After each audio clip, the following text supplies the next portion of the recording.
el tema que nos convoca es un tema que, bueno, en virtud de la circunstancia por la que estamos atravesando y de la coyuntura que nos está tocando atravesar, a la que ya voy a hacer referencia, es un tema como que ha adquirido una importancia capital.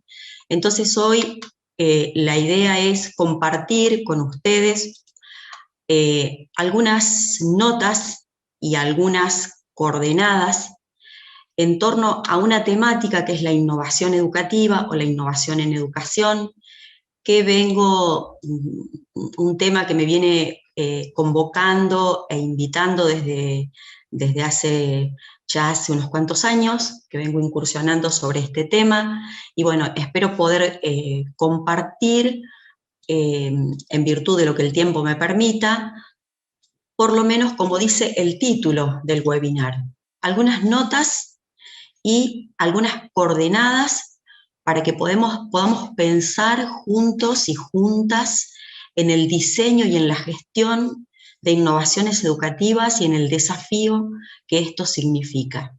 Cuando nosotros preparamos una clase, preparamos una conferencia, preparamos un webinar, en el momento del diseño, el título ya lleva implícito un sentido de aquello que queremos comunicar, y ustedes van a poder advertir en el transcurso de este webinar por qué he puesto este título de notas y coordenadas. En primer lugar, quiero compartir una frase que constituyó un poco una fuente de inspiración para mí, para los colegas dentro del ministerio, cuando nos dedicamos a la tarea de producir, por invitación de Horacio, por supuesto, que estaba al frente del equipo y coordinando esta propuesta, la colección de los Innova.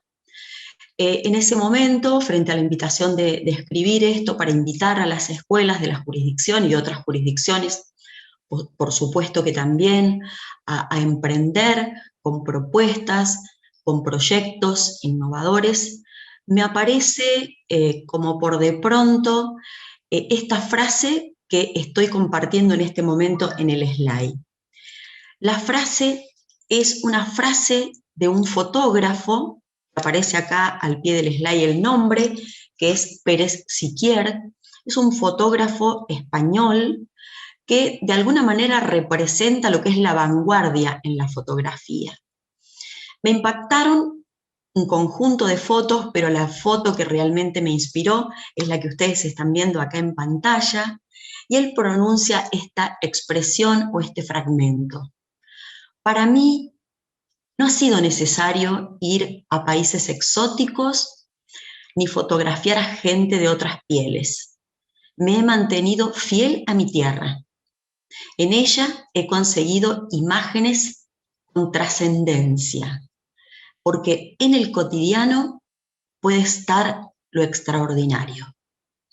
Así como esta foto que yo presento ahora en este momento en pantalla, van a ver que todas las fotos que este fotógrafo presenta, él tiene un instituto en España, en Almería particularmente, pueden entrar a la web y buscarlo, son fotos como que tienen mucha espontaneidad, la mayoría de ellas tomadas en la playa, desde una estética muy particular, con imágenes de personas en distintas situaciones posando en la playa.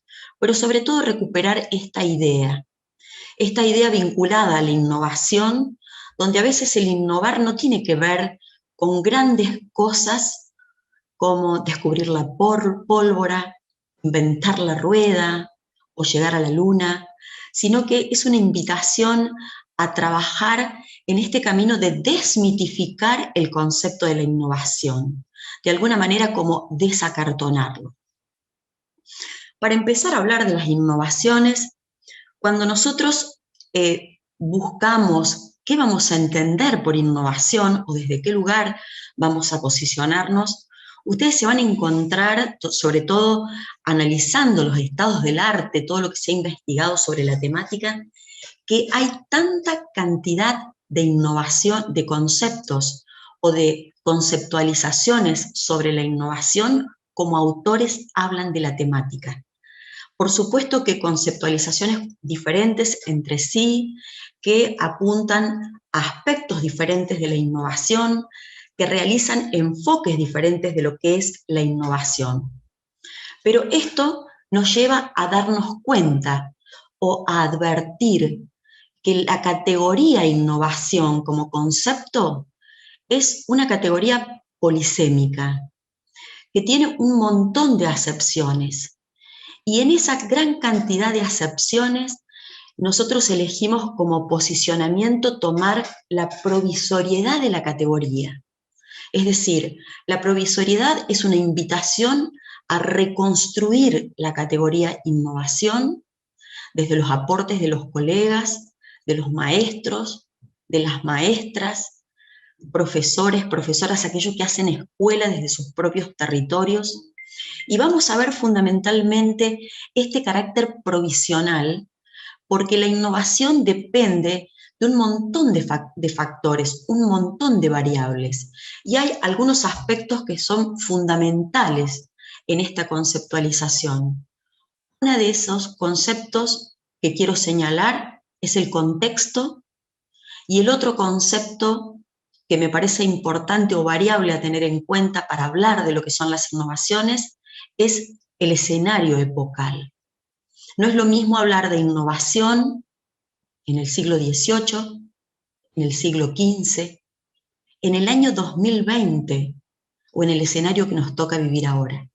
Esto nos da esa sensibilidad para poder asumir que en este escenario complejo la categoría innovación es un concepto provisorio y que por ende está todavía en proceso de construcción. Partiendo de esta base o de este señalamiento que me parece importante, no significa esto que no vamos a tomar un posicionamiento, que ya lo vamos a ver y lo vamos a construir a lo largo de las coordenadas y de las notas. Quiero hacer referencia como un raconto, pero sumamente breve, por una cuestión, por supuesto, que de tiempo, que el tiempo tiraniza, pero que nos invita a pensar la innovación en clave de presente, es mirar la innovación o el fenómeno innovador en educación en perspectiva histórica. Y tenemos algunas décadas que fueron claves. La primera es la década del 60. Fíjense ustedes que en la década del 60, recién por primera vez aparece, estoy haciendo referencia a Argentina, a América Latina y a los países de la región, aparece la categoría de innovación. Pero la categoría de innovación aparece vinculada a algunas temáticas, precisamente a 3 temáticas centrales, que eran completamente innovadoras en términos de ese contexto epocal. La preocupación de las políticas educativas a nivel internacional, es decir, las metapolíticas y las macropolíticas, estaban haciendo foco en ese momento en aumentar las tasas de escolarización. ¿Qué significa esto? Aumentar la matrícula, abrir la puerta, las puertas de las instituciones educativas y que todos los estudiantes y las estudiantes, niños, jóvenes, pudieran estar dentro de la escuela. Si bien esa era la prioridad en la agenda pedagógica de ese entonces, empiezan a aparecer los primeros proyectos o las primeras propuestas innovadoras que tuvieron como 3 temáticas centrales, 3 temáticas que eran como una preocupación de la época. Empieza a aparecer la preocupación por la calidad. Los estudiantes tienen que estar en la escuela, pero ¿cuál es la calidad de aquellos aprendizajes? No estábamos hablando en aquel entonces de capacidades, ni de habilidades, ni de competencias, sino ¿cuál es la calidad de lo que estos estudiantes están aprendiendo? Aparece como otro de los temas centrales de los proyectos innovadores el tema de la equidad. El estar adentro de la escuela no genera las mismas condiciones de posibilidad para todos los estudiantes, para todos y todas las estudiantes, y aparece otro concepto muy importante que sabemos que con el tiempo va a cobrar fuerza, que es el principio de la justicia educativa. La justicia educativa que de una manera u otra forma parte o es una expresión o manifestación de la justicia social. Ahora, ¿cuál era la particularidad de los proyectos o de las propuestas innovadoras de los 60? Esto es importante que lo tengamos en cuenta en clave de presente. Los proyectos se implementaban en función de lo que llamábamos el modelo clásico, ¿sí? O el modelo tradicional. Consistía en un proyecto o en una propuesta innovadora que se diseñaba a partir de un conjunto de pasos o secuencias a implementar con el propósito de atender a una problemática puntual, pero la implementación de esa propuesta tenía lugar en un escenario, en una institución o en un grupo de instituciones que se había seleccionado ad hoc, es decir, con intencionalidad, como para realizar una experiencia piloto. Una vez realizados los ajustes correspondientes en función de los resultados que el proyecto innovador había logrado, entonces se avanzaba con lo que llamaríamos la extrapolación de ese proyecto a otros escenarios, a otros contextos. Lo que podríamos denominar una réplica de esa experiencia piloto en otras escuelas, en otras instituciones o hasta en otros sistemas. Sin embargo, este modelo, si vamos a hablar de sustentabilidad, tuvo muy poca duración en el tiempo y es un modelo que prontamente entra en crisis, por esto que yo refería al comienzo, ¿no? De la provisoriedad, del contexto, de la categoría de innovación y de las variables que lo atraviesan. Se aplicaba ese proyecto en instituciones, en escuelas, en sistemas educativos, donde las características de los escenarios eran completamente diferentes, a veces, a ese escenario piloto en el que se habían implementado. Los actores eran otros, las necesidades pasaban por otros lugares de las instituciones educativas.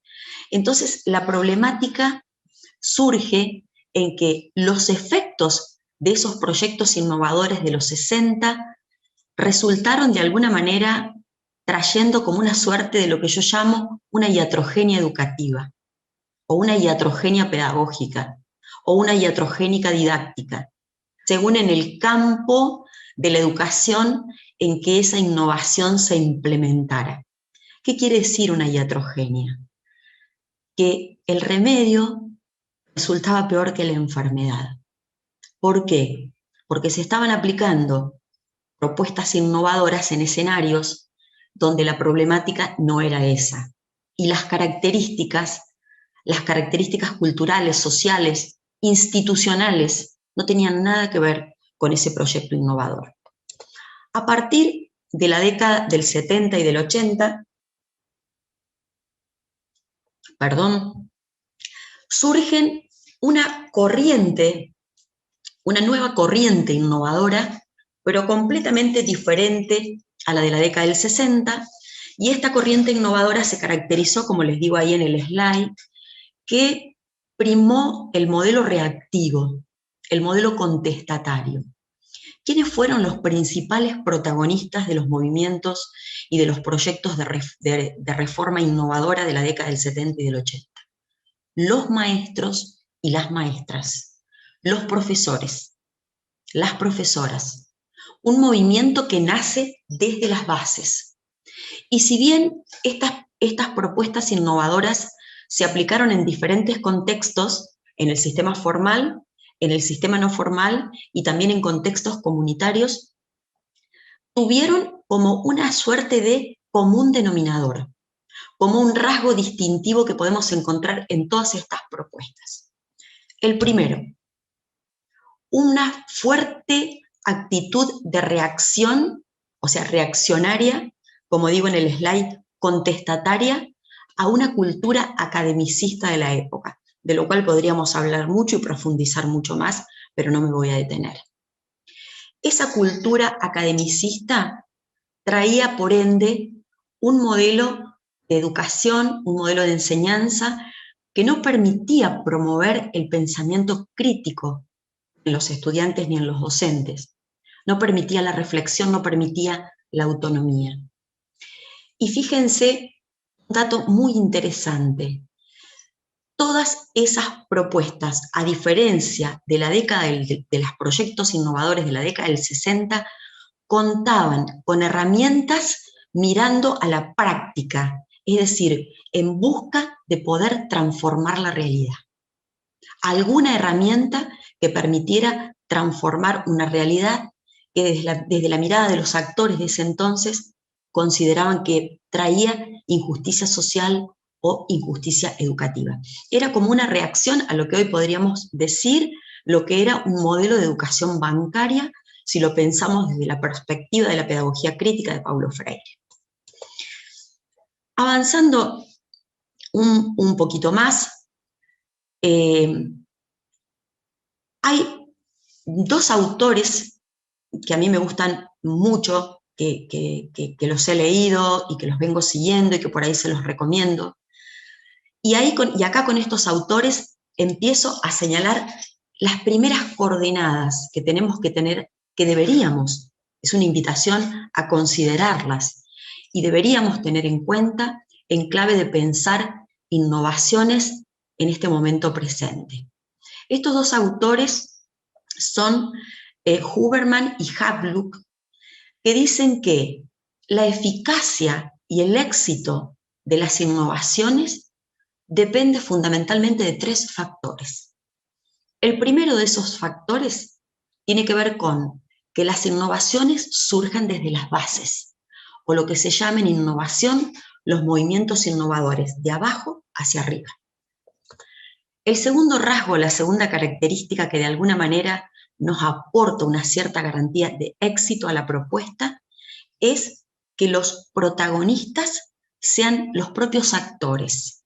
Y cuando ellos refieren a propios actores, están haciendo alusión a los y las estudiantes, a los maestros, a las maestras, y también a los actores de la comunidad educativa. Es decir, la escuela no está sola, sino en una comunidad con actores que se suman de una manera u otra a aportar a estas propuestas.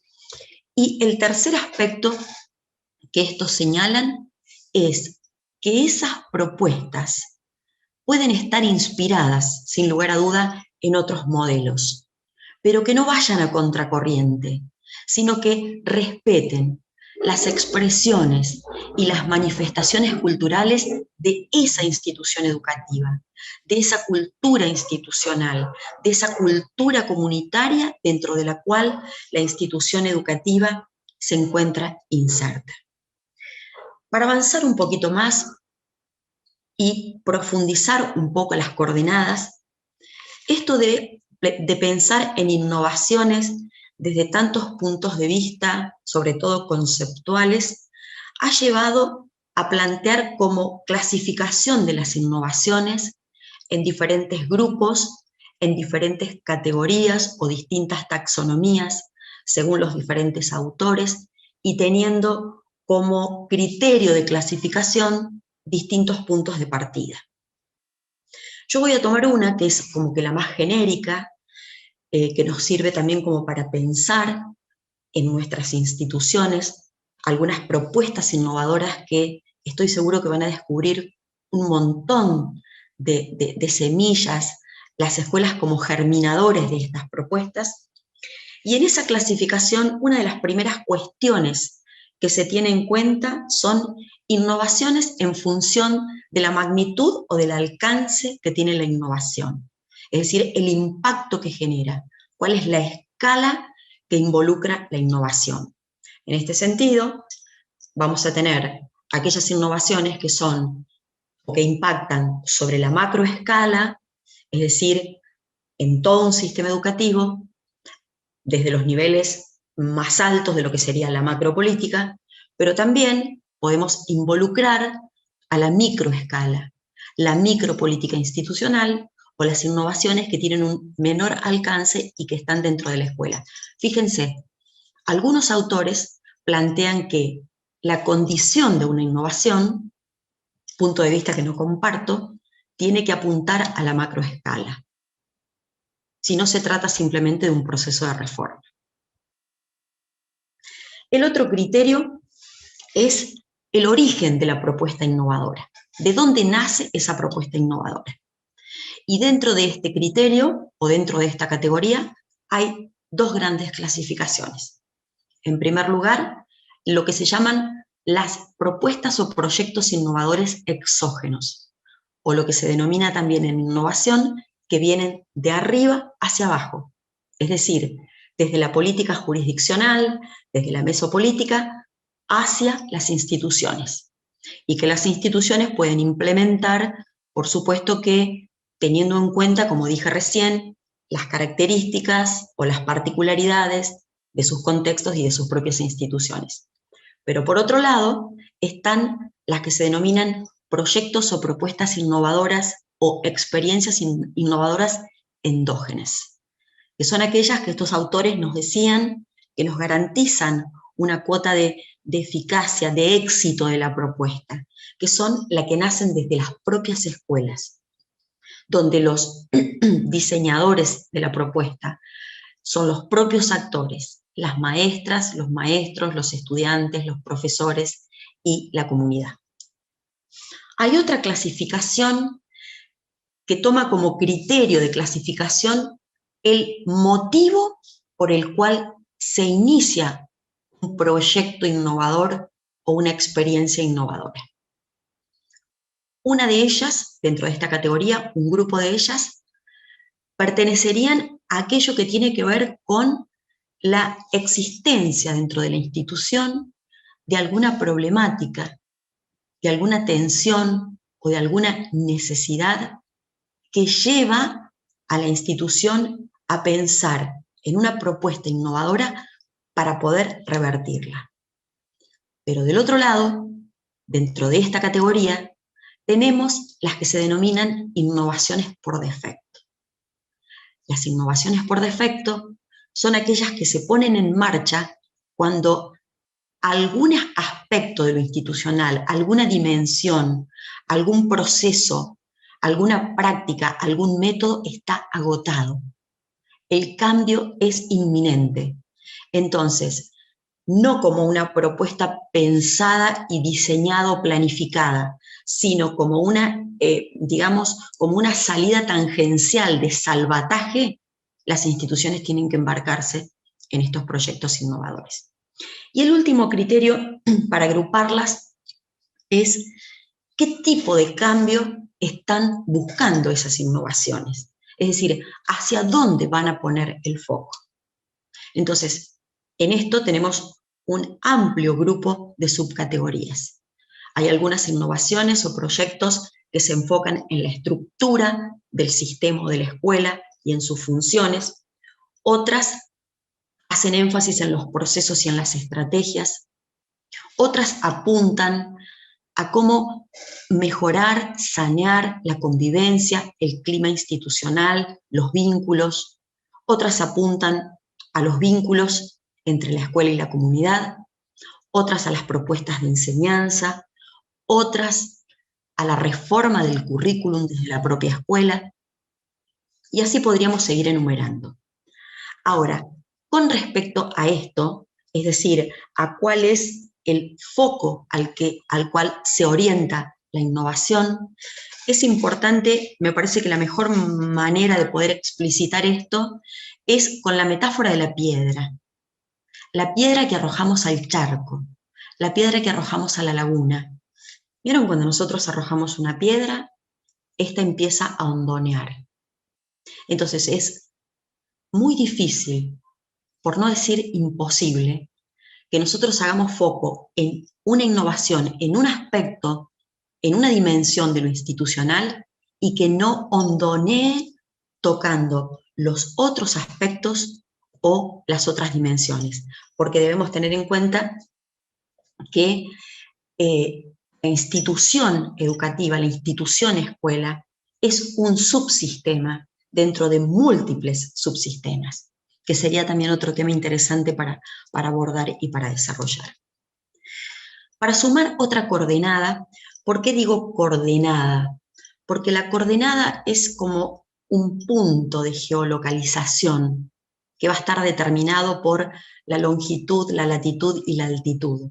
Entonces, estas coordenadas es como que nos van a marcar un campo con puntos desde donde nosotros nos podemos mover para pensar nuestras propuestas innovadoras.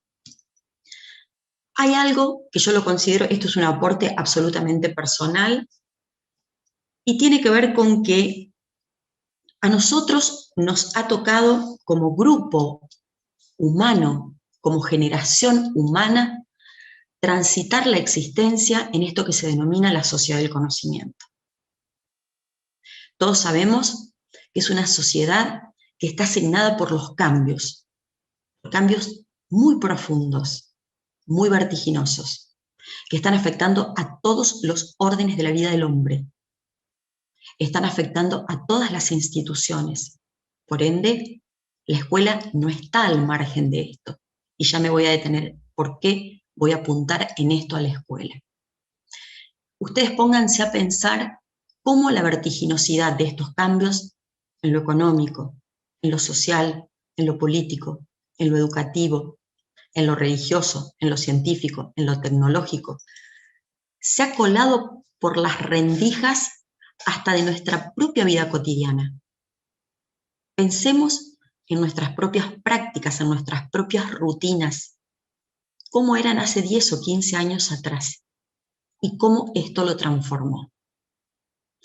Pero este escenario de grandes encrucijadas, yo creo que tuvo un evento que fue distópico, un emergente que nos generó un fuerte dislocamiento sobre todas las instituciones educativas a las escuelas, y estoy haciendo referencia a la coyuntura, a la pandemia, a la COVID-19, al establecimiento, al decreto del lapso, el aislamiento preventivo social obligatorio, y con esto el cierre de la escuela como espacio físico, ese lugar que nos garantizaba desde el origen de la creación de las primeras aulas en el mundo, espacio de encuentro, para poder ofrecer algunos aprendizajes y para promover condiciones para el aprendizaje.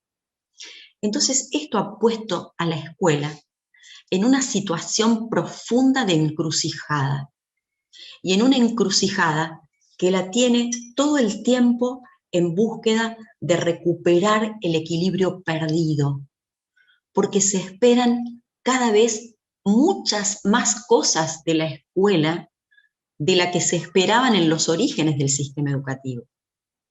Entonces, la escuela es como que todo el tiempo tiene que estar en esa situación de tensión y respondiendo y respondiendo y respondiendo a las demandas de la sociedad. Esto que analizado desde una perspectiva teórica, Carlos Scliar nos dice una relación de obediencia, una relación de transparencia, donde nosotros como escuela tenemos que responder a las demandas que la sociedad nos hace.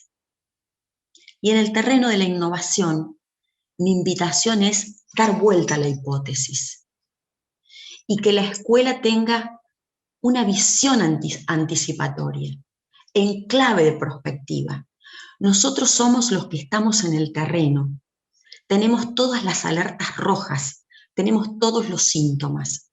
No hace falta que el problema estalle delante nuestro para que nosotros iniciemos un proyecto innovador, sino que nos anticipemos a aquello que vemos que empieza a aparecer como tensión dentro del escenario, y con nuestra expertise como vaqueanos del terreno, sabemos que va a traer una problemática a futuro, y desde esa visión anticipatoria empezar a pensar propuestas o proyectos o experiencias innovadoras. Esto es lo que yo digo, pensar la innovación, pero desde las alertas tempranas, no a las problemáticas que ya tenemos, que sin duda hay que atenderlas, pero también en eso de pensar en problemáticas aquellas que ya tienen un carácter potencial y que nosotros desde su expertise sabemos en un mediano o corto plazo se van a convertir en problemáticas mayores. Acá, por ejemplo, quiero citar un ejemplo, ¿no? Hoy sabemos que las políticas educativas tienen como prioridad o como foco, por lo tanto, foco de los proyectos y de las propuestas innovadoras, las trayectorias escolares de los estudiantes. Y he tomado esta categoría de Inés Agarrondo. Existen otras categorías también en relación a las trayectorias escolares de los estudiantes.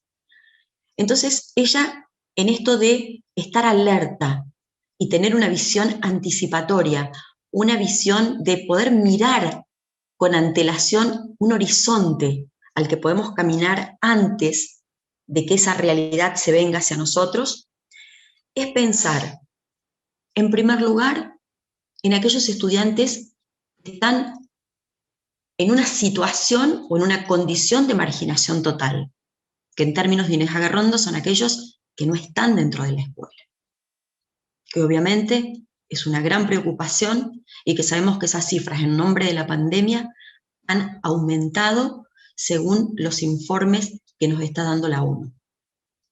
Pero también tener en cuenta lo que ella denomina la marginación temprana.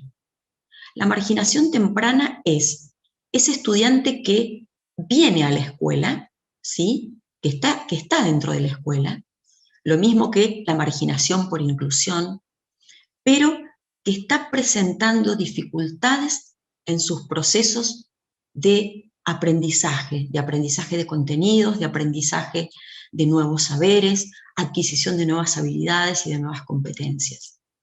Y finalmente, lo que ella denomina la marginación por inclusión, o lo que yo llamo los marginales de la escuela, aquellos que están en presencia física, pero que no están aprendiendo, y que a veces su presencialidad, o ahora en este formato de educación semiplena o híbrida, se van conectando de manera esporádica.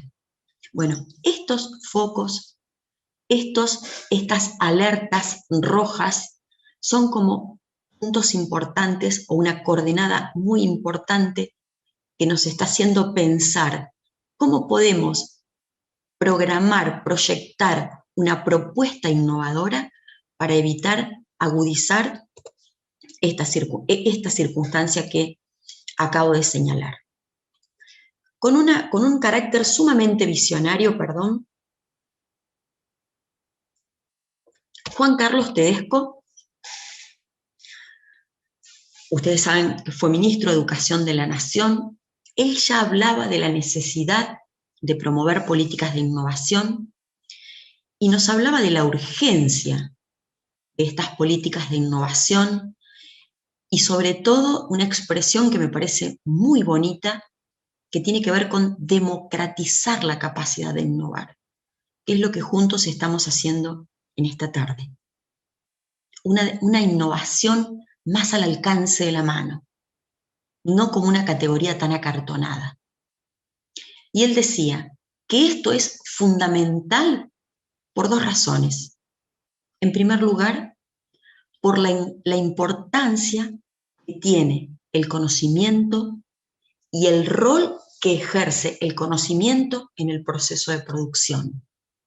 La escuela, aunque no es la única, porque compite con otras agencias culturales, sigue siendo la institución por excelencia creada para la construcción de saberes. En segundo lugar, el segundo factor al que hace referencia Juan Carlos Tedesco, estas dos ideas o conceptos que estoy compartiendo en el slide son de Juan Carlos Tedesco, él dice que el impacto de la globalización está afectando muy fuertemente nuestros desempeños ciudadanos. Y nosotros tenemos dentro de las instituciones, en las salitas, en las aulas, a pequeños, a niñas, a niños, que son los potenciales ciudadanos, que les va a tocar vivir en esta sociedad del conocimiento, que por la velocidad de los cambios no sabemos cómo va a ser, pero que sabemos que podemos, desde esta visión anticipatoria, empezar a preparar proyectos y propuestas que les permitan a estos niños, a estas niñas, a estos jóvenes, salir preparados para poder ejercer una ciudadanía plena. Voy a pasar a esta otra coordenada que tiene que ver con esto que yo dije al principio, de qué estoy queriendo significar cuando digo desmitifiquemos el concepto de innovación, desacartonémoslo, hagamos de él un concepto más nuestro, un concepto más cercano, que no tenga que ver con pensar en llegar a la luna, o que vamos a inventar la rueda, o que vamos a inventar la pólvora, o la imprenta, o cosas de ese tipo, sino una visión un poco más humilde, pero no por humilde, no profunda y de calidad. Y para eso, esta otra coordenada que les estoy proponiendo, la primera que figura en el slide, sobre la que los y las invito a pensar, que la innovación siempre se está pensando en relación a lo viejo. Lo nuevo se piensa en relación a lo viejo. Por lo tanto, nadie está creando algo de la nada. Eso nuevo tiene una vinculación derecha con lo anterior, solo que en aquello anterior hay algo que no está funcionando, que no está dando los resultados que en su momento dio y que por eso estamos pensando en innovar. En segundo lugar, esto que decía Horacio en su saludo de presentación, de hacer extraordinario el cotidiano o de generar propuestas extraordinarias con lo que nosotros tenemos alrededor, tiene que ver con mirar a nuestro alrededor, observar y darnos cuenta que las innovaciones pueden ser proyectos que resulten de combinar, de ensamblar, de articular cosas de manera diferente o de manera creativa, ya sea elementos, propuestas, técnicas que ya existen, pero que al ensamblarlos de una manera diferente producen un cambio. Y ese cambio tiene que reportar una mejora. Un ejemplo muy sencillo. La valija con ruedas. La valija ya existía. Y las ruedas también. Pero de combinar esos dos elementos, aparece este producto nuevo de consumo, que es una valijita con ruedas, y que cuánto, ¿no? Aquellos que usan o que usamos la valijita con ruedas, cuán útil y cuánto nos ha servido cada vez que queremos movilizarnos o trasladarnos de un lugar a otro. A propósito de esta coordenada, este profe, es un profesor ginebrino, el profesor Huberman, nos hace algunos aportes, digamos, para incrementar un poco lo que yo señalaba recién, ¿no? Él dice que la innovación tiene que comenzar a veces con primeros pequeños pasos. No importa lo pequeños que sean, si están cambiando el mundo de alguien. Esos primeros pasos pueden significar cambiar una cosa por otra, sustituir, ahí están enumerados en el slide, alteraciones, le agregamos algún componente nuevo, reestructuramos, reforzamos, eliminamos. Y una vez que hayamos dado esos primeros pasos, que son a veces fundamentales en un proyecto de innovación, porque nos hacen salir de la zona de confort. A veces estamos en una situación que estamos incómodos, que sabemos que las cosas no están saliendo como nosotros esperamos y como nosotros lo hemos planificado. Ustedes saben que en educación esto a veces es muy común, porque nosotros trabajamos con personas, con sujetos humanos. Pero animarnos a dar, dice Huberman, estos primeros pasos nos puede permitir, o son como la explanada para la avanzada hacia proyectos más profundos y más complejos. Voy a poner un ejemplo, entre medio de todo esto que estoy dando, un ejemplo de la historia, para que vean cómo a veces las innovaciones, sobre todo si pensamos que se trata de una innovación, si se logra a una gran escala, cómo surgieron de una manera que para nosotros posiblemente es insospechada. Acá tenemos un símbolo en el slide en la pantalla que seguramente todos lo conocemos, ¿no? Y es la arroba.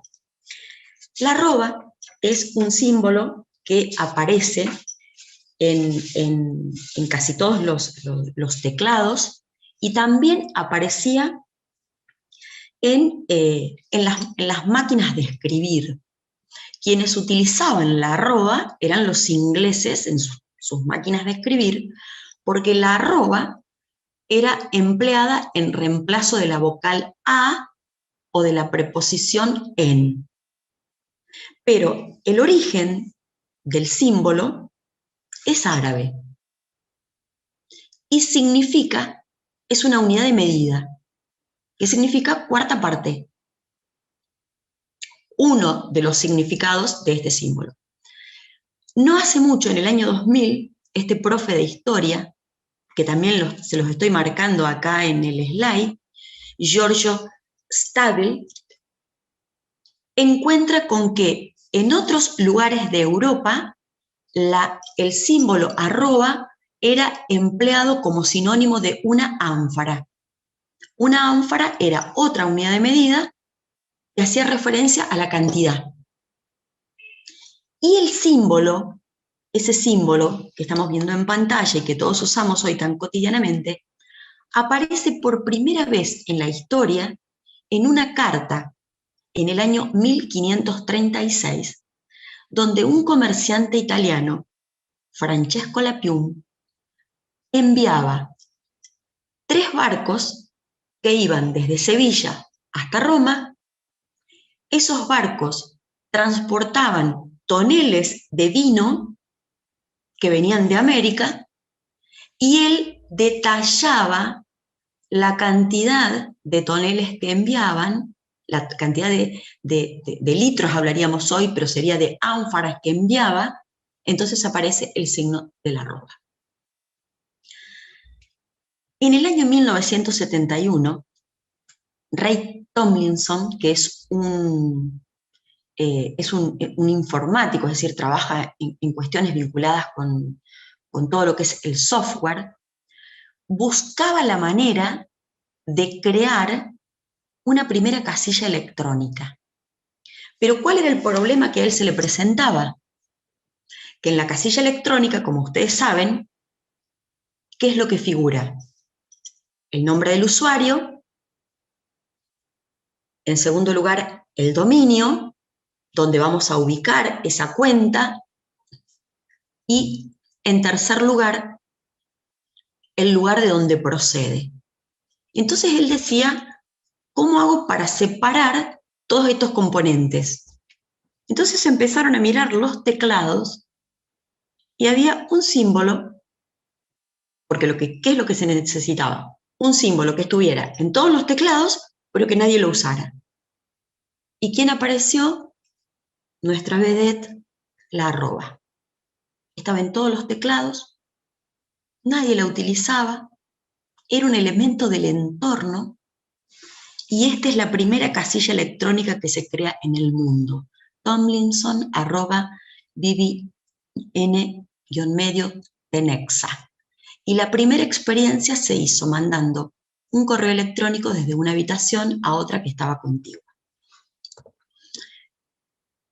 Quiero sumar otra coordenada, porque ustedes van a decir, y Belén está hablando de la innovación como algo por ahí utópico, como un utopismo pedagógico. Les quiero contar que llevo muchos años adentro de las escuelas. Yo digo que prácticamente nací en una escuela porque desde los 3 años entré al sistema educativo, esto lo cuento siempre, y hasta el día de hoy no me fui nunca. Y hay una coordenada que tenemos que tener en cuenta para bajarnos de ese utopismo pedagógico, que son las resistencias y las limitaciones con las que nos vamos a encontrar cuando iniciemos un proceso innovador. Porque la innovación es una invitación a lo nuevo, es una invitación a lo diferente. Y a veces hay tanto miedo al cambio, ¿sí? No un miedo al cambio desde un sentido malicioso, sino que vivimos en un escenario de cambios y sumarnos a un nuevo proceso de cambio nos lleva como por impulso natural a tratar de mantener este status quo. Como dice el aforismo popular, más vale malo conocido que bueno por conocer.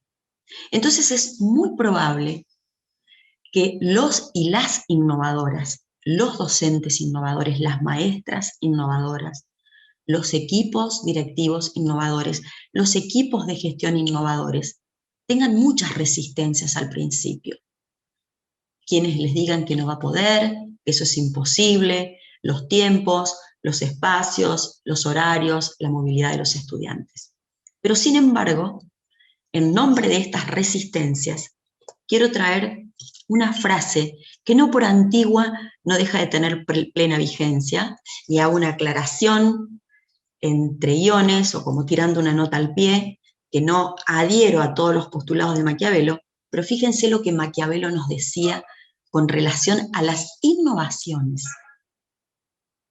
La obra El Príncipe de Maquiavelo fue escrita precisamente por Maquiavelo para uno de los príncipes italianos, que es Lorenzo de Medici, donde le daba consejos de cómo debía ser un príncipe para conservar el poder y conservarse y mantenerse en el poder. Y con relación a esto, fíjense lo que nos dice Maquiavelo. El innovador se transforma en enemigo de todos los que se beneficiaban con el antiguo estado de cosas y no se granjea sino la amistad tibia de los que se beneficiarán con las nuevas. Significa que esta coordenada es una alerta, que nosotros sabemos que cuando nos emprendemos estos proyectos y estas propuestas innovadoras en las escuelas, vamos a tener estos mecanismos o estos procesos de resistencia. Es más, muchas de las innovaciones que cité de los 80, que se gestaron las formales dentro de las instituciones formales, se caracterizaron por una transgresión a la legalidad. Esto no es una apología ni una invitación a transgredir, simplemente a pensar que hay muchas condiciones estructurales dentro de las escuelas, que ya están dadas dentro del sistema, con las cuales vamos a tener que lidiar. A veces nuestros propios pares, pero que esto no sea causal ni motivo de desaliento, que no sea un obstáculo para no seguir adelante y transformar, cambiar algo de la realidad de nuestros niños, de nuestras niñas, de nuestros jóvenes que sabemos que necesitamos transformar. Y el otro punto relacionado con esta coordenada tiene que ver con las limitaciones. Ustedes se pensarán, ¿y qué voy a innovar con lo que tengo a mi alrededor? ¿Qué cosas puedo combinar? Porque yo también estoy mirando esto en una perspectiva de la praxis, es decir, desde el territorio. Y quiero hacer una invitación a que miremos este caso. Recién el año pasado, confieso, empecé a incursionar en el campo de las innovaciones en los espacios no formales y en los comunitarios. En esos espacios participé de algunos webinars, de cursos, de paneles, de conferencias, y me encuentro con este personaje, que voy a correr un poquito esto para poder mirarlo mejor. Este señor se llama Phil Hansen. Phil Hansen es un artista plástico norteamericano que no solo se dedica al arte, sino que vive del arte, es su medio de vida. Hasta que un día descubre que su mano, principal herramienta de su creatividad, de la expresión de su creatividad y de su medio de vida, empieza con un temblequeo. Entonces, ¿qué pasa? En su obra empiezan a aparecer rayones, trazos. Esto lo lleva a Phil Hansen a una crisis y a una depresión sumamente profunda de qué hacer. Mucho tiempo en estado depresivo, en su cama, sin saber cómo resolver esta tremenda encrucijada.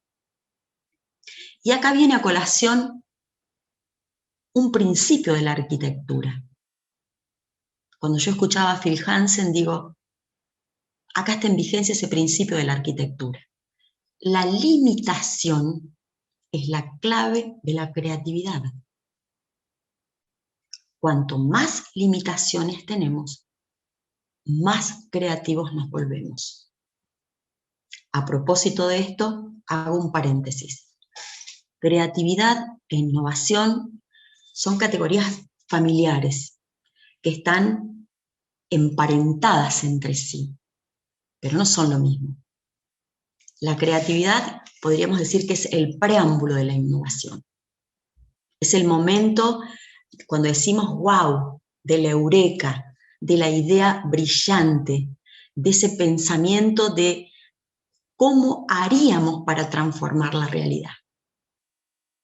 Pero esto no es suficiente, porque la creatividad opera en el terreno de las ideas. Y para que esto efectivamente se concrete, para que esto aterrice, hay que planificarlo en términos de una innovación. Es decir, la creatividad pone en marcha las ideas, ¿sí?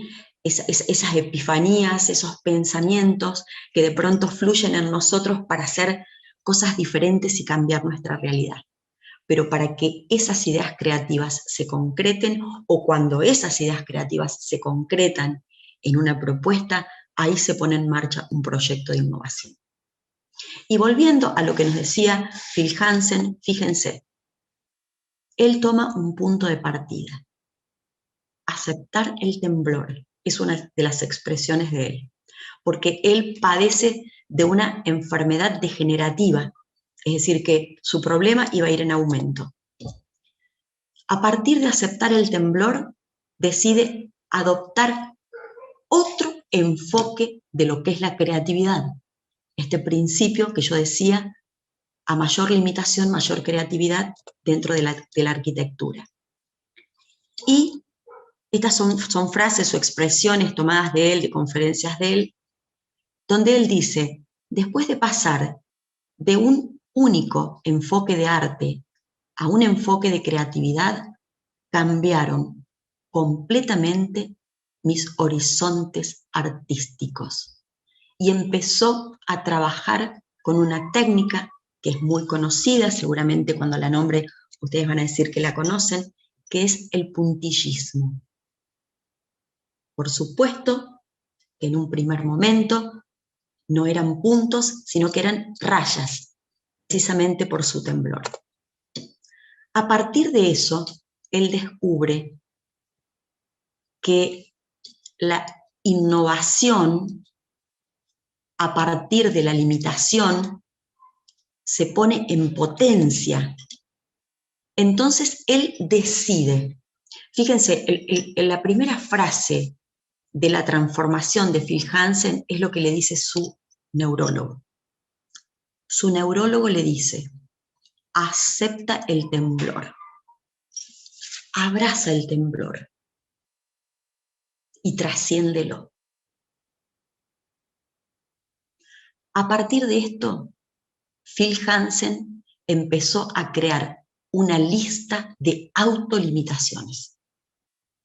La primera, crear solamente teniendo $1. ¿Qué hizo? Consiguió, vive en un edificio en Estados Unidos, frente a un Starbucks, y consiguió que los jóvenes que trabajan dentro del Starbucks le fueran juntando y donando vasitos. Solamente gastó $1. Y acá tenemos su primera creación.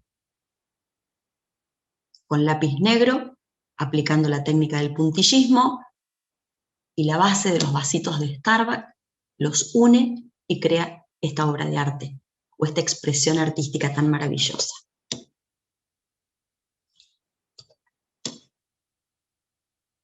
Estas son obras de Phil Hansen que podemos encontrar en la página web. Y él expresa, entre algunas de las ideas que quiero compartir hoy, es: si en lugar de hacer arte para mostrar, tuviera que destruirlo, el artista sin arte cree el proyecto Adiós Arte. Cada vez que concluía una obra, debía destruirla. ¿Por qué? Porque la máxima limitación resultó, para mí, dice él, la máxima liberación. La destrucción me volvía descansado, listo para comenzar un nuevo proyecto. Aprendí a desaprender de resultados y de fracasos. Finalmente, las limitaciones nos vuelven mucho más creativos. Se trata solo de estar atentos y ver qué elementos tenemos en el entorno, cómo podemos combinarlos de manera diferente, producir alteraciones, producir sustituciones de cosas que ya estamos haciendo y empezar a abordar las urgencias, las problemáticas que nos afectan, que nos atraviesan dentro de la institución educativa, o también aquellas que estamos viendo como potenciales, esto que yo decía en clave de prospectiva. En este punto quiero compartir, por último, algunas notas. Cuando digo algunas notas, por supuesto que no son exclusivas. Ustedes, esto es una invitación a que ustedes puedan sumar otras notas de aquellos aspectos que deberíamos tener en cuenta cada vez que queremos embarcarnos y diseñar una propuesta innovadora. La primera, que la señalé como coordenada y que ahora vuelvo a puntearla como mi primera nota. La innovación no es un fin en sí mismo. Ya pasó la etapa de la innovación como una moda pedagógica, sino que la innovación me tiene que permitir resolver algún problema. Un problema que puede tener que ver con una necesidad o con una inquietud, con un interés de los estudiantes y de la comunidad. Problemas que pueden ser actuales o problemas que pueden ser potenciales. Que nosotros, como los mejores y las mejoras vaqueanas del territorio, sabemos cuáles son las alertas rojas que nos dicen esto va a ser un problema futuro. La segunda nota es la creación de alianzas estratégicas, de acuerdos democráticos, vinculados a la coordenada de las resistencias y las limitaciones. Las alianzas estratégicas y los acuerdos democráticos le aportan una gran sinergia a los proyectos innovadores o a las propuestas innovadoras. Siempre una producción colectiva es mucho más que la suma de los aportes de las partes. Y si todos somos parte de, o nos podemos sentir protagonistas, hay una mayor convicción, una mayor adhesión a ese proyecto o a esa propuesta que estamos llevando adelante, y de alguna manera estamos garantizando su sustentabilidad. Porque uno de los problemas que tienen las innovaciones es esa energía burbujeante que ebulle en su fase inicial, pero después de un tiempo, precisamente si lo hacemos en soledad, esas vallas, esas resistencias, esos obstáculos para poder implementarla van haciendo que se diluyan con el transcurso del tiempo. La otra de las notas es tratar de evitar lo que se denomina las innovaciones por defecto. Aquellas innovaciones a las que caemos atrapados porque no pudimos ver las señales, los símbolos, los síntomas que el entorno nos mostraba.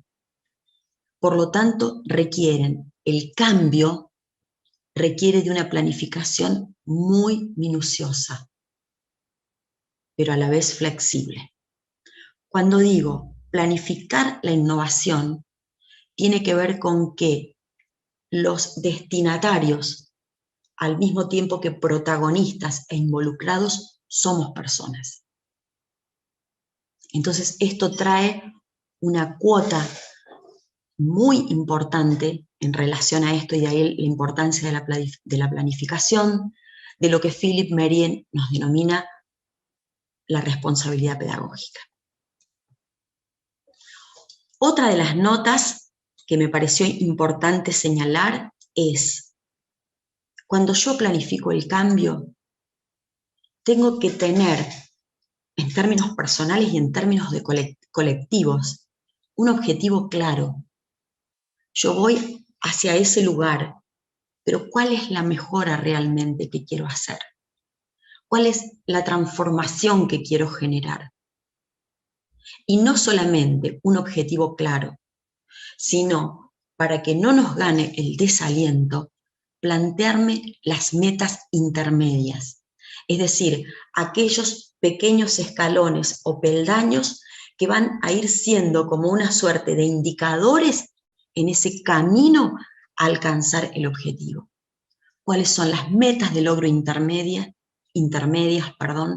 que nos vamos a ir proponiendo como para dar cuenta o evidencia de que nuestro proyecto va en marcha, de que va por buen camino, y si no es así, que esas metas de logro nos permitan hacer los ajustes, los reemplazos en el momento adecuado antes de llegar al resultado.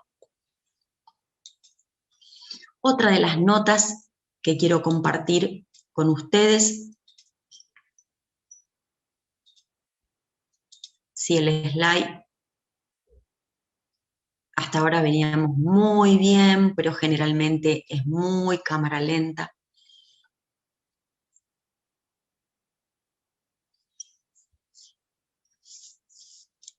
La otra de las notas que quería compartir con ustedes es qué acciones o qué estrategias vamos a planificar para lograr ese cambio.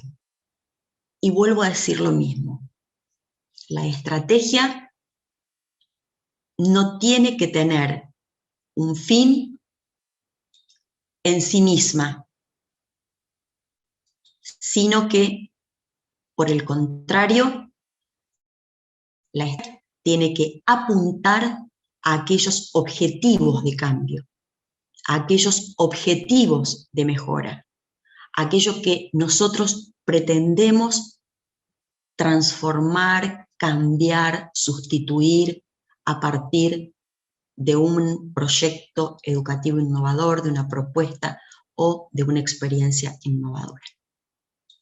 En este caso yo estaba hablando de acciones o estrategias que permitan concretar el cambio, es decir, que apunten al objetivo de cambio que nosotros hemos planificado, hemos definido, hemos diseñado.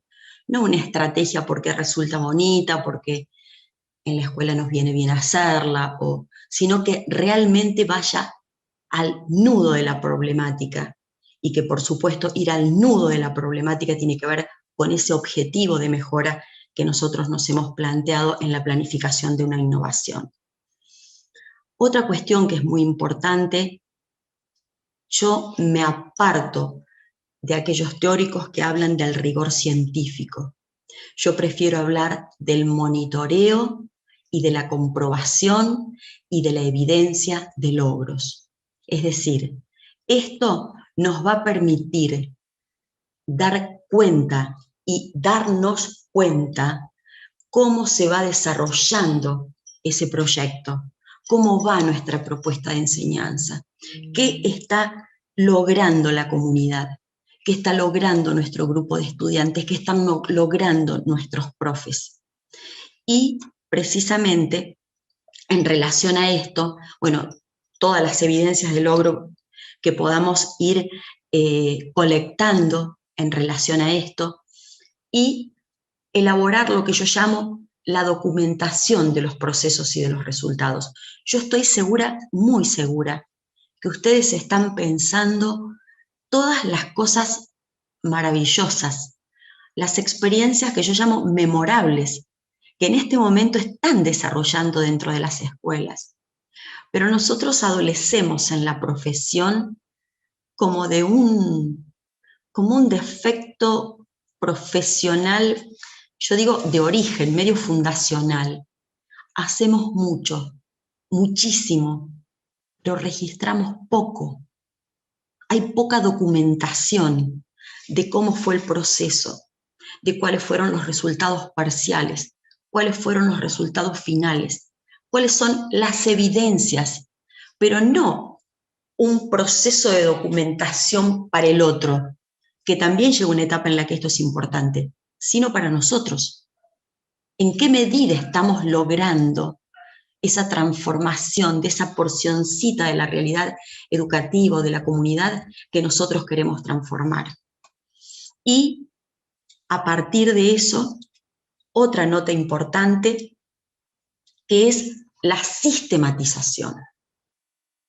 Cuando nosotros hemos logrado mirar todo el proceso, documentar todas sus fases, lo que hicieron todos o hicimos todos los actores involucrados, poder darle un orden. Es decir, que la innovación empiece a adquirir como su delineación, empiece a adquirir como una forma física, empiece como a materializarse, no solo en la transformación en sí, sino en aquella producción que ese colega, ese conjunto de colegas, ese equipo de gestión, en cualquiera sea de los niveles de la gestión, ha podido concretar.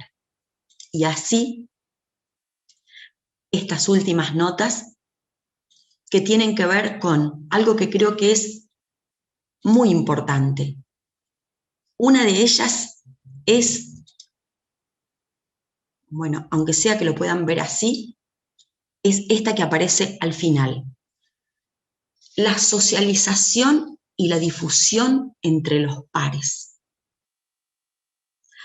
Algo que también tiene que ver en nuestra profesión de hacer mucho, documentar poco y compartir menos.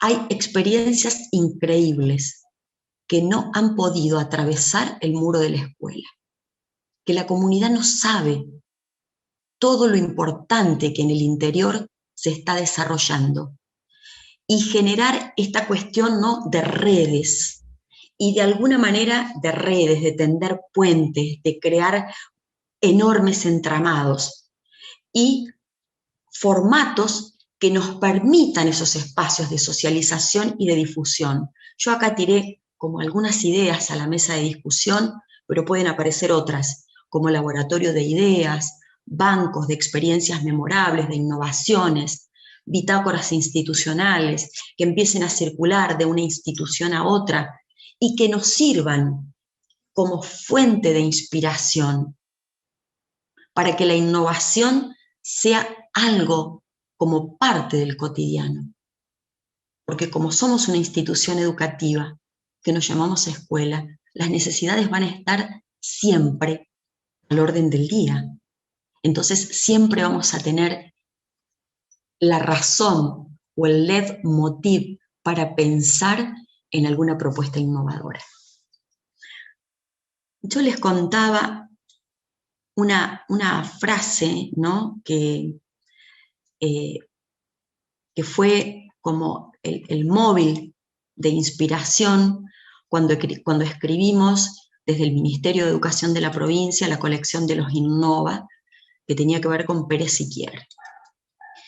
Y dentro de esas colecciones, que estoy seguro que ustedes las tienen y que ustedes han podido leer, me encuentro con una sorpresa que me llenó de gratitud y que seguramente ustedes también han podido llevar adelante y que la quiero compartir de manera textual. Esto viene desde las bases para alimentar un poco este webinar o este conversatorio con ejemplos de adentro del sistema, de fuera del sistema, de frases que nos hagan reflexionar, de aportes teóricos que vienen del campo académico, que vienen del campo no formal. Este texto dice así: Querida Belén, la experiencia que te relato fue muy eficaz en la institución en que me desempeño. Allá atrás, nos encontramos dentro de la institución con situaciones de violencia entre los estudiantes de un mismo grado y de grados distintos. Estos conflictos llevaban a emplear muchos momentos áulicos para el diálogo y la reflexión sobre el modo que tenían de abordar y resolver estas situaciones. Buscando respuestas a estas problemáticas, los docentes pensamos hacer un proyecto sobre convivencia y resolución de problemas. Pensamos en la posibilidad de trabajar temas que nos llevaran a la reflexión sobre los vínculos en la escuela, pero también en nuestras casas. Una de las estrategias consistía en crear un grupo que estaba formado por 2 integrantes de cada aula, para que, en caso de violencia explícita, pudiera sentarse con los compañeros y reflexionar sobre la situación. Esto que, en lugar de la mediación o la intervención de un adulto, fueran los propios pares los que actuaran como mediadores, teniendo en cuenta que por ahí ellos conocen otras facetas de las problemáticas, otras facetas de las contiendas que tienen los niños, niñas y adolescentes, otros códigos desde donde poder y a través de los cuales poder comunicarse. Pero lo que más me sorprendió fue esto. Otra estrategia empleada, siguiendo la propuesta de la caja de Korczak, tomada de Innovaciones Educativas, el volumen de Contexto, era completar, fíjense cómo ellos la adaptaron o la apropiaron, un cuestionario donde los involucrados en el conflicto pudieran escribir, reflexionando sobre el acto realizado o a realizar, pero en un espacio diferente del lugar donde ocurre el enfrentamiento y acompañado por un docente o un delegado del aula. Consistía en crear un grupo formado por 2 integrantes de cada aula para que, en caso de violencia, pudiera sentarse con los compañeros y reflexionar sobre la situación. Esta estrategia ayudó a disminuir los conflictos. El hecho de sentarse a escribir y pensar las acciones que habíamos realizado en medio de esa contienda o de esa pelea, los llevaba a tomar distancia de la situación misma, a revalorizar el vínculo que tenía con ese compañero antes del conflicto y que esperaba después de ejercer violencia. Siempre terminaban eligiendo el diálogo. Esta experiencia fue de gran ayuda para el funcionamiento áulico e institucional. Firma Ethel Cardoso. Gracias, mi querida Ethel, porque sé que estás ahí, presente en el auditorio a través del canal de YouTube. Un gracias enorme por esta experiencia, por compartírmelo. Y esa experiencia que esta escuela implementa sale de este documento, donde se proponían iniciativas de experiencias innovadoras que pudieran ser llevadas a la práctica con las mediaciones o las intervenciones que la institución tuviera que hacer. Y les cuento brevemente de qué se trata. Korczak era un pedagogo y un maestro polaco que trabajaba en escuelas con niños pequeños que habían sufrido o que eran víctimas de los efectos del holocausto nazi. Este pedagogo pensaba cada día que la enseñanza no tenía entrada dentro de la escuela, porque las escenas de violencia eran permanentes, una tras otra. Es decir, él transcurría su jornada escolar realizando mediaciones entre los niños para poder trabajar. Entonces, él, un poco inspirado en esto que nos pasa mucho en la sociedad de hoy, ¿no? Que yo lo conversaba los otros días en un seminario con un grupo de colegas, esto de que en ese momento de la compulsa, del enojo, entre los niños, entre los jóvenes, en los adultos, hay algo que Philippe Mérieux denomina que estamos perdiendo esa capacidad humana que desarrollamos de postergar. Entonces somos pulsión y acto, pulsión y acto. Ante la agresión, los niños automáticamente resolvían con violencia puesta en acto. Entonces Korczak dijo, voy a implementar una caja que va a estar todos los días dispuesta en el aula, y un buen día les dijo a los niños, queridos y mis queridas niñas, a partir de hoy, cualquiera le puede pegar a cualquiera, pero con una condición.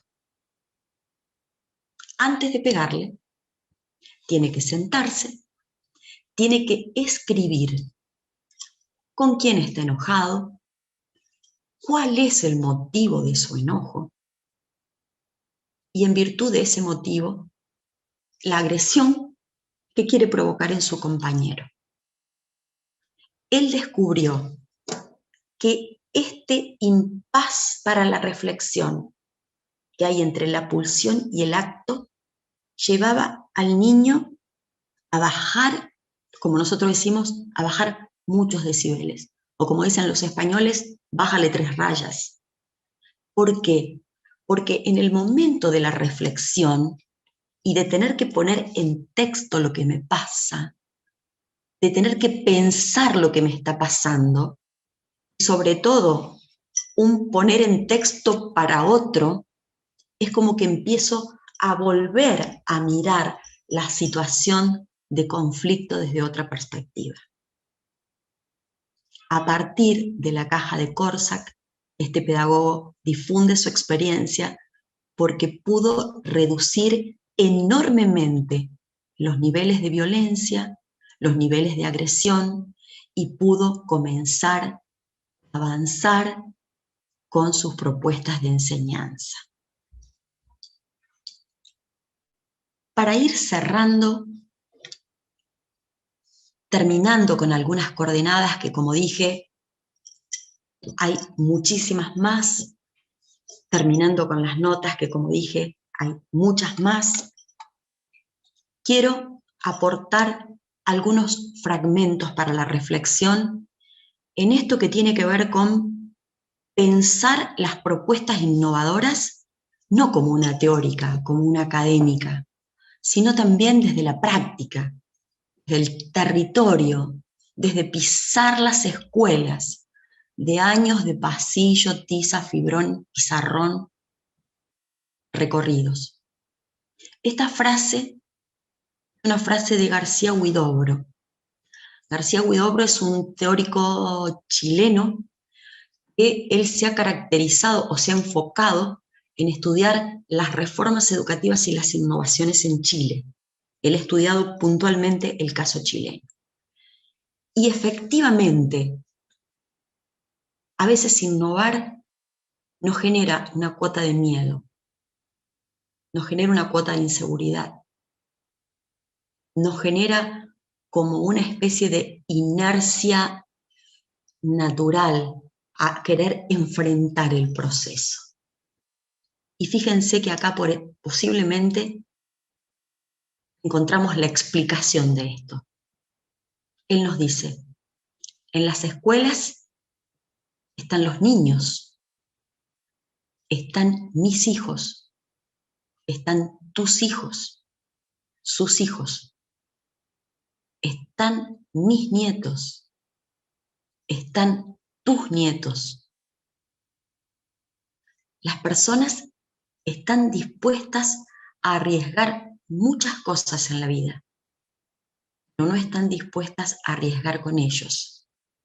Entonces, también hay un elemento de peso de la tradición muy fuerte, del cual tenemos que ser conscientes para no caer en un utopismo pedagógico.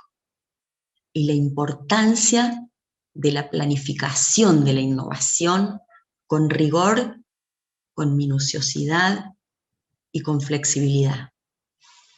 Pero por otro lado, esta frase que en realidad no es de mi autoría, simplemente la he parafraseado, es una frase de Paulo Freire, extraída de un fragmento de una de las últimas conferencias que la dio en Argentina antes de morirse. Esta frase es una frase que me conmueve, que me emociona, que me interpela, y que dice, no podemos cambiar el mundo, pero sí transformar algún pedacito del mundo.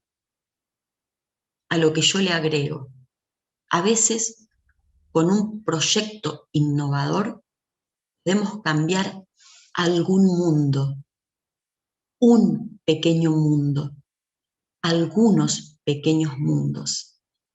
Y de esa manera estamos haciendo un pequeño aporte, un granito de arena a ese pequeño espacio en el que nos toca vivir y nos toca ejercer nuestra profesión.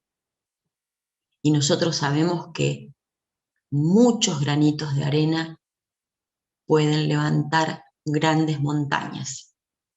Y los maestros, las maestras, los profesores, las profesoras sabemos lo que es levantar desde granitos de arena. Y finalmente, a este fragmento, quiero compartir una frase, una imagen que voy a reservar un poco la identidad.